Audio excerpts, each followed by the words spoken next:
আর video করি।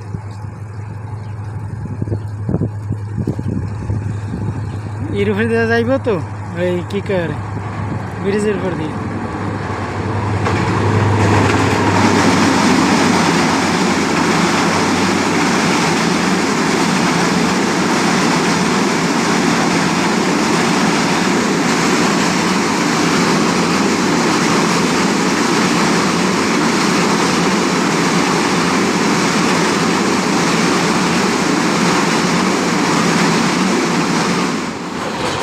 Rubber বাগান থেকে কীভাবে রাবারের কষ সংগ্রহ করে তারপরে ফ্যাক্টরিতে নিয়ে গিয়ে রাবার তৈরি করে।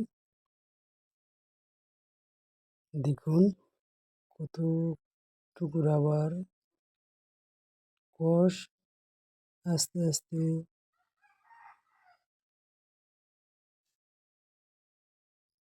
এটা হচ্ছে রাবার বাগান। রাবার বাগানের গাছগুলো সিরিয়াল দিয়ে সাজানো সারিবদ্ধভাবে, দেখতে খুব সুন্দরী। পাহাড়ি অঞ্চল, ওই যে সামনে দেখা যায় পাহাড়। বাগানটা সম্পূর্ণ পাহাড়ের উপরে। আসতে হবে হবিগঞ্জ গ্যাস ফিল্ড সংলগ্ন রাবার বাগান। এখানে কয়েকশো একর জমিতে রাবার চাষ করা হয়।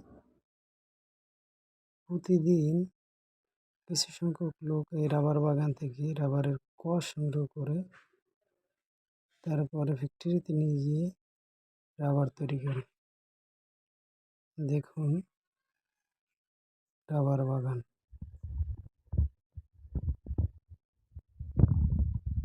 ছাদের উপরে ছোট্ট একটা ফলের বাগান। এখানে রয়েছে দেখুন কর্নারে একটা ড্রাগন গাছের চারা, পাশে একটা পেয়ারা চারা, তার পাশেই রয়েছে কমলা গাছ, যেখানে অনেকগুলো কমলা ধরছে। এছাড়া আম গাছ রয়েছে, এছাড়াও আছে অনেকটা এই যে আমের বকুল আসছে। তারপরে ওই যে কর্নারে আর একটা রয়েছে কাঁঠাল গাছ, এটা হচ্ছে অন্য এক জাতের কাঁঠাল গাছ। তারপরে ড্রাগন গাছ, আমড়া গাছ আছে। ছাদের উপরে ইচ্ছে করলে অনেক কিছু করা সম্ভব। ছোট্ট একটা বাগান তৈরি করলে ছাদটা দেখতেও সুন্দর লাগে।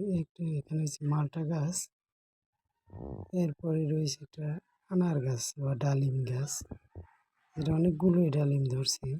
যত্ন করলে বাগানে অনেক ফল পাওয়া যায়। এছাড়া